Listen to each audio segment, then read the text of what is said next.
né?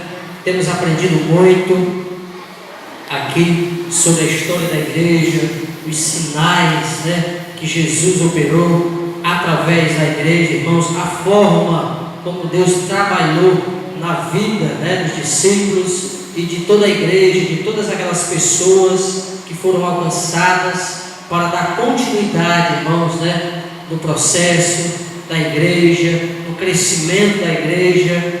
E o capítulo 10, irmãos, continua, né, a história e fala do centurião Cornélio. Atos dos Apóstolos, capítulo 10.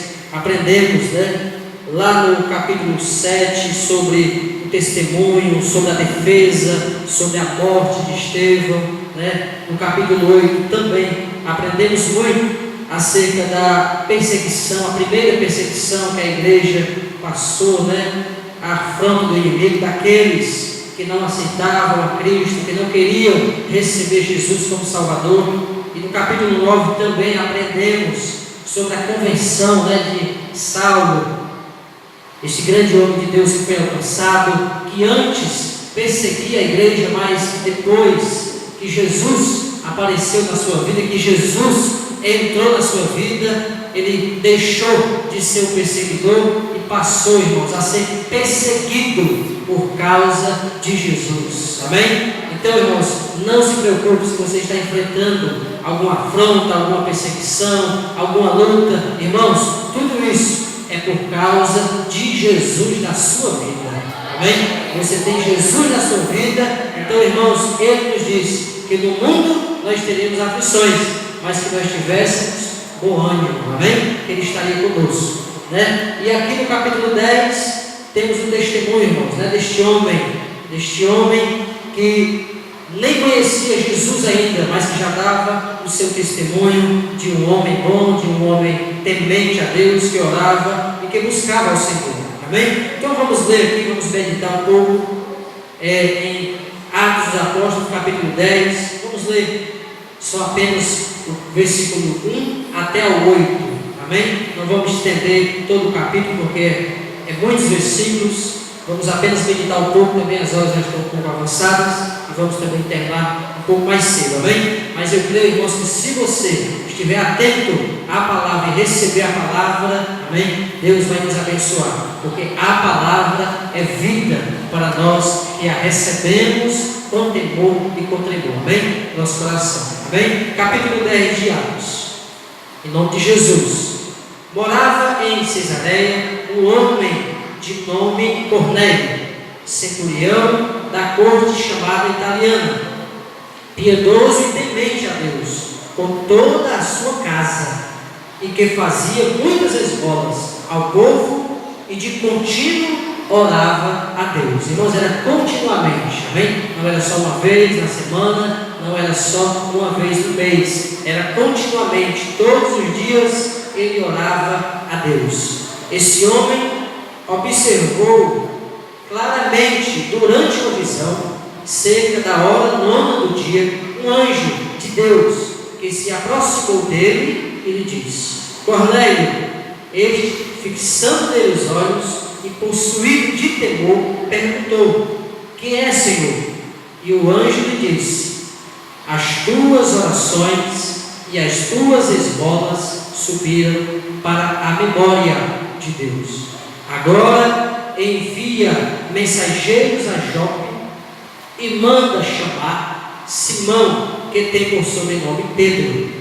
Ele está hospedado com Simão, o curtidor, cuja a residência está situada à beira-mar. E logo que se retirou, o anjo que lhe falava chamou 2 de seus domésticos e um soldado piedoso dos que estava ao seu serviço, e havendo-lhe contado tudo, enviou a Jope.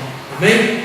Quero aqui, irmãos, meditar rapidamente, não quero tomar muito tempo para não cansar os irmãos, mas quero meditar um pouco acerca, irmãos, né, do testemunho de Cornélio. Irmãos, né, esse homem que era um homem temente ao Senhor, que era um homem bom, mas este homem, irmãos, quem foi? Aqui vem uma pergunta: quem foi Cornélio?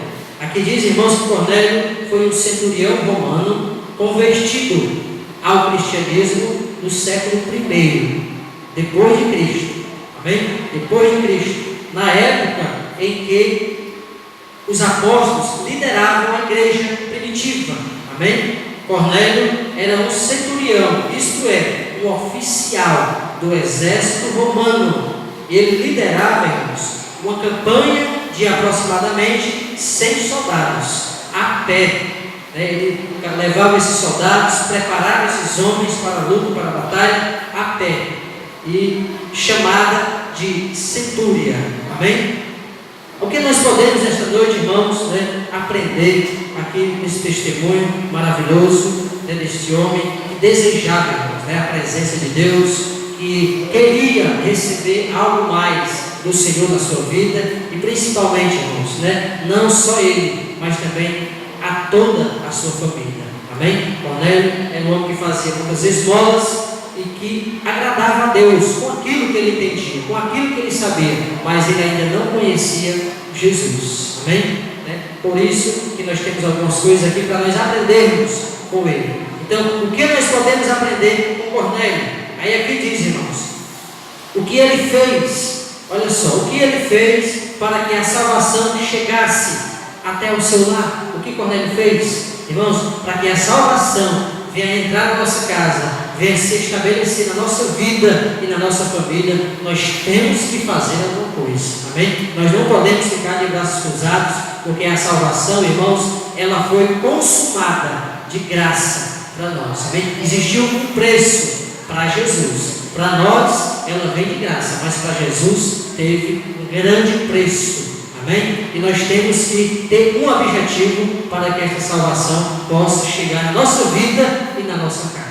Cornélio, mesmo sem entender, já conhecendo Deus, podemos dizer assim, o Deus que criou o céu, a terra e o mar, ele já entendia quem era esse Deus. Mas a salvação em Cristo Jesus, ele ainda não entendia. Amém? Então aqui o que nós podemos aprender? Mas antes de falarmos deste homem valoroso, uma pergunta é necessária para nós esta noite. Amém? Uma pergunta é necessária. Quando nós estamos, irmãos, quando nós estamos desesperados por salvação? Aqui quando chega a nossa fé pela salvação, irmãos, o que nós podemos imaginar em relação à nossa salvação? O que nós podemos dar em troca da nossa salvação, irmãos? O que podemos fazer para que a salvação ela venha habitar na nossa vida? Irmãos, existe algo para nós fazermos. Amém? E nesta noite vamos aprender aqui em nome de Jesus. Amém? Então, o quanto você está desesperado pela sua salvação, o quanto você está disposto a se comprometer com Deus para que uma mudança necessária aconteça. Então, irmãos, aqui nós já entendemos, já aprendo aqui que para que a salvação de Deus ela se estabeleça na minha vida, como ela entrou, chegou na casa de Cornélio, nós precisamos ter algumas mudanças na nossa vida, alguns hábitos, amém? Querer realmente viver esta salvação em nossa vida, porque o salvo ele tem que manifestar a alegria da salvação, porque uma vez salvo, nós temos que entender que essa salvação ela continua em nossa vida dia após dia, dentro de uma alegria, dentro de uma perseverança, amém? Então nós que estamos aqui já entendemos que nós somos salvos, mas nós precisamos ter um caminho a prosseguir, como disse o apóstolo Paulo, amém? Correr uma carreira que está proposta para nós corrermos em nome de Jesus, amém? Então, irmãos, existe uma mudança necessária em nossa vida para que algo venha a acontecer, amém? E nós temos notado, irmãos, que os cristãos dos dias de hoje, então vamos dizer de forma geral, têm procurado atalhos, irmãos, para buscar a Deus, pensando que estão fazendo da maneira certa. Olha só, olha só, somos convertidos, que somos crentes, mas muitas das vezes, irmãos, não somos comprometidos. Olha só, que palavra ao nosso coração. Não somos comprometidos em ser crentes, porque convertido é uma coisa, agora comprometido com a obra de Deus, com as coisas do Senhor, irmãos, é algo totalmente diferente. Amém? É um processo, é um caminhar, é uma busca todos os dias. Amém? Então, convertido, irmãos, é uma coisa, e comprometido em ser crente, irmãos, é outra. Não estamos, irmãos, e o primeiro ponto, não estamos gastando tempo suficiente com Deus e com Sua palavra. Olha só, né? Precisamos buscar mais a palavra de Deus, precisamos transformar a nossa vida a cada dia através da Sua palavra, da oração que Ele tem colocado no nosso coração e através do louvor que nós temos de todo dia colocar na presença de Deus para podermos ter, irmãos, as características de um verdadeiro salvo. Amém? Né? Porque tem muitas pessoas, irmãos, né, que já aceitaram a Cristo, já receberam como seu Salvador, mas parece que a alegria do Senhor, como diz lá na palavra, que renova a nossa força, a alegria do Senhor, que é a nossa força, parece que ainda não está na vida desse crente. Ele aceitou Cristo, mas ele é um crente triste, né? Que não manifesta, que não busca, que vai à igreja quando quer, como foi falado aqui nesta noite, só quando está apertando é que ele corre para Jesus, né? Quando as coisas estão apertando, irmãos, não é assim. Quando nós temos a salvação de uma forma verdadeira na nossa vida, irmãos, nós não esperamos, né, a luta vir, não. Nós já temos a alegria e a essência da salvação na nossa vida para nós caminharmos todo dia na presença de Deus, independentemente da situação ou das circunstâncias que nós estejamos enfrentando. Amém? Não estamos aqui para, irmãos, andar postulando em dois pensamentos, como diz o presbítero Hélio, né, irmãos? Então aqui, irmãos, três lições. Eu quero passar bem rapidamente para a igreja nesta noite acerca desse testemunho maravilhoso, né, de Cornélio. 3 lições, amém? Primeiro, irmãos, Cornélio foi um homem temente a Deus e orava continuamente, amém? Fica lá em Atos capítulo 10, nós lemos o versículo 1, amém? Então aqui diz que Cornélio, irmãos, olha só, como ele buscava a Deus constantemente, quando nós buscamos ao Senhor constantemente, o Senhor nos revela as suas coisas, amém? Às vezes a pessoa diz assim: puxa vida, Deus não fala comigo, Deus não me revela nada, né? Deus não me mostra nada, eu não vejo nada, está tudo normal, está tudo apático. Irmãos, é porque nós não buscamos a revelação do Senhor, é porque nós não oramos. Por isso que nós não enxergamos nada da parte do Senhor, porque a Bíblia diz que as coisas de Deus, ela vem para a nossa vida de uma forma espiritual. Então nós temos que ser espiritual para que as coisas do Senhor venham se encaixar na nossa vida. Aqui Cornélio nos dá uma grande lição, irmãos. Cornélio, por quê? Porque ele não conhecia Jesus ainda, mas ele já tinha uma vida com Deus, ele já era temente a Deus, e ele orava pedindo ao Senhor: o que está faltando na minha vida? O que está faltando, Senhor, na minha família? Algo ainda precisa ser colocado na minha vida e na minha família. Eu creio que Cornélio orava assim, porque ele era um homem, né, de uma alta patente, tinha pessoas, né, sobre a sua autoridade. Ele com certeza era um homem de posses, né, com certeza, porque era um centurião, lidava com muitas pessoas, era, né, um centurião da Roma, do povo romano. Então com certeza era um homem de posses. Então aparentemente, ou seja, financeiramente nada lhe faltava, mas ele era um homem, irmãos, que tinha a sensibilidade do Espírito Santo na sua vida. Era um homem que dava esmolas, era um homem que ajudava as pessoas, e era um homem que tinha uma ligação com o Senhor. Por isso, irmãos, olha só, Cornélio estava em um certo dia, quando numa visão, um anjo lhe disse para Pedro, para que ele viesse até a casa e pregasse para ele. Olha só, o anjo veio a Cornélio e disse: Cornélio, manda alguém chamar Pedro, porque Pedro tem o que tu está precisando. Pedro tem a revelação que tu está buscando. Pedro tem a salvação para te mostrar quem é o Salvador, quem é a salvação que precisa se estabelecer na sua vida. Amém? Então Cornélio desejava isso na sua vida, por isso Deus falou e revelou para ele o que Deus tinha para a vida dele. Amém? Porque ele era temente. E o segundo ponto, irmãos, olha só, Cornélio estava pronto para ouvir Deus. Amém? Né? Lá em Atos 10, 33, Você está com a Bíblia aberta em Atos 10:33. Vamos ler bem rapidamente, em nome de Jesus. Glória a Deus. 10:33, que diz assim: portanto, sem demora, mandei chamar-te, e fizeste bem em ouvir. Agora, pois, estamos todos aqui, na presença de Deus, prontos para ouvir tudo o que te foi ordenado da parte do Senhor.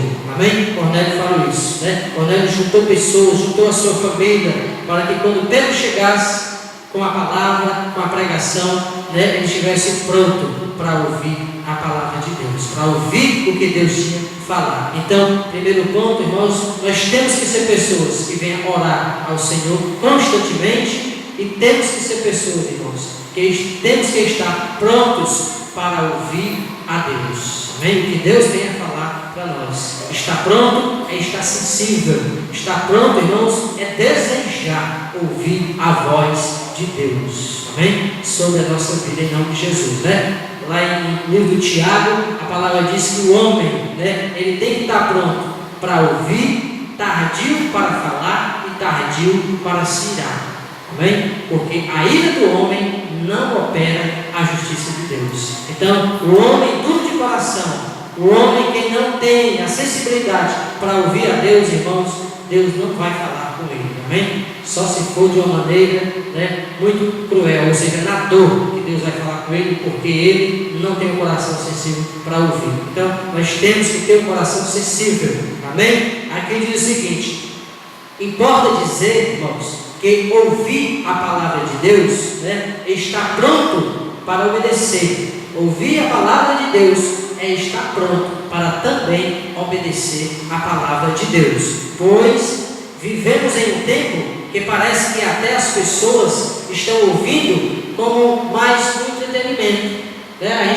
Muitas pessoas vêm para a igreja, escuta a palavra entra, sai e nada acontece, como se fosse mais um dia na vida do crente. Irmãos, tudo que é liberado da palavra de Deus na nossa vida, seja o pastor que esteja pregando, seja um obreiro, seja uma pessoa que esteja louvando, orando, irmãos, a palavra é de Deus, não é do homem. Amém? A palavra é de Deus. O homem não tem coisa alguma se do céu não for lhe dado. Então, a palavra que sai do altar para a igreja, ela vem de Deus, não é do homem. Amém? Em nome de Jesus. Então, irmãos, nós temos que obedecer, ouvir a palavra em nome de Jesus. E aqui diz, olha só, a palavra de Deus, ela é vida ou morte para quem a ouve. A palavra de Deus, ela é vida ou morte para quem a ouve. Amém? Né? Lá no livro, eu lembrei agora, lá no livro de Marcos, capítulo 16, a partir do versículo 17, quando Jesus ordenou, né, aos seus discípulos: ide por todo o mundo e pregai o Evangelho. A todo aquele que crê e for batizado será salvo, mas aquele que não crê será condenado. Ou seja, já está. Em outra passagem, a Bíblia diz que já está condenado. Então, irmãos, a palavra de Deus, ela é vida ou morte para nós que estamos ouvindo ela. Amém? Tudo depende da forma que nós recebemos. Tudo depende da forma que nós cremos e recebemos ela em nossa vida. Amém? É uma questão, olha só, ela é vida ou morte para os que a ouvem. É uma questão de perdição ou de salvação. Amém? Uma questão de perdição ou de salvação. Amém, irmãos? Como o presbítero Hélio leu aqui em 1 Pedro, irmãos, né? Porque tudo que nós fazemos para o Senhor, né, a nossa fé é provada, tudo, irmãos, para que no fim da nossa caminhada nós estejamos, né, conservando a nossa alma. Tudo é para a conservação da nossa alma. Amém? Então, irmãos, temos que crer nessa palavra poderosa sobre a nossa vida. E o terceiro ponto, irmãos: Cornélio recebeu o Espírito Santo. Cornélio creu na pregação, na mensagem, e naquele momento Cornélio recebeu o Espírito Santo. Amém? Aí aqui diz o seguinte: Pedro, irmãos, começou a pregar uma palavra que aparentemente não tinha nada de anormal. Era uma palavra simples, porque o Evangelho é simples. Amém? O Evangelho é simples. Ele é poderoso, mas ele é colocado para nós de uma forma simples. Amém? Em nome de Jesus. Então, foi, irmãos, uma palavra que aparentemente não tinha nada de anormal. E o Espírito Santo, olha só, e o Espírito Santo caiu e foi derramado em todos os que a ouviam. Amém? Lá no versículo 44. Vamos lá no versículo 44 do capítulo 10. Amém? Capítulo 10, versículo 44. Ainda Pedro falava estas coisas, ou seja, pregava ali, a palavra de salvação para a família, ali na casa de Cornélio. Ainda Pedro pregava estas coisas, quando caiu, irmãos, o Espírito Santo sobre todos os que a ouviam a palavra. Olha só, então, naquele momento, o Espírito Santo, irmãos, foi derramado sobre a vida, ou seja, a promessa foi concluída, a promessa foi cumprida na casa e na vida, na família de Cornélio. Amém? A todos aqueles que ouviram a palavra, receberam, creram e foram batizados. Amém? Agora existe, irmãos, qual era a diferença? Qual era o diferencial da pregação de Pedro? Qual foi o diferencial da pregação de Pedro naquele momento? A falar de Pedro, realmente não tinha nada de anormal. A palavra de Pedro não tinha nada de anormal. Era uma palavra simples, o Evangelho colocado de uma forma simples e correta. Agora, a diferença não estava na fala de Pedro, mas em Pedro. No próprio Pedro estava a essência da salvação, que era a presença de Deus. Amém? A presença de Deus estava em Pedro. Amém? O que ele tinha, o que ele tinha era falta. O que ele tinha é a falta na geração de hoje. O que Pedro tinha naquele momento é o que falta na geração dos cristãos de hoje, que é a santidade. Olha só onde foi parar. Olha só onde foi que veio. Onde Jesus tocou agora, irmãos? Na santidade. Então a diferença de uma pessoa que tem o Espírito Santo e que prega a palavra de Deus e que as pessoas se convertem, irmãos, não está somente na fala, mas está, irmãos, na essência que sai da vida de quem é santo, na vida de quem tem uma vida santificada na presença de Deus, que rejeita o pecado, mas que absorve a presença e o poder de Deus na sua vida. Amém? Em nome de Jesus. Não só, irmãos, como a essência, de pecado, de pessoa que peca e que largou o pecado, porque muitas pessoas dizem assim: não, eu não faço isso, eu não uso mais droga, eu não bebo mais bebida alcoólica, eu não fumo mais, eu faço caridade, dou esmolas, que nem Cornélio fazia, irmãos, mas falta sempre algo na nossa vida. Amém? Em nome de Jesus. Sabe qual é aqui a essência que fala, irmãos? Qual é a ausência que nós precisamos ter na nossa vida? É como o comprometimento com as coisas de Deus. Então a nossa santidade depende do nosso comprometimento com as coisas do Senhor, com o cuidado que nós temos com o que Deus coloca na nossa vida. Amém? A nossa fé, a nossa alegria, daquilo que nós recebemos do Senhor, a palavra, a maneira de nós falarmos, de nós agirmos, de nós nos comunicarmos com as pessoas, irmãos, tudo isso, irmãos, depende para nós demonstrarmos que nós somos santos e que nós recebemos o Espírito Santo de Deus sobre a nossa vida. Amém? Em nome de Jesus. E aqui eu quero deixar a conclusão. Olha só, o Espírito Santo é o diferencial da geração do Novo Testamento. Então, nós vamos fazer a diferença hoje, quando nós estivermos vivendo e manifestando o poder do Espírito Santo em nossa vida. Amém? É o diferencial da igreja de hoje, que a igreja hoje precisa receber e colocar para o mundo que aí está, porque hoje, irmão, nós somos luz para esse mundo, somos o sal desta terra, em nome de Jesus. Amém? Cornélio e sua casa oravam, jejuavam, era religioso, temeroso, obedientes, e davam esmolas aos pobres, ouviam a palavra, e junto a tudo isso, fez vir sobre ele o derramamento do Espírito Santo. Amém? Então é um conjunto de uma obra que precisa acontecer na nossa vida. Amém? Em nome de Jesus. Eu deixo essa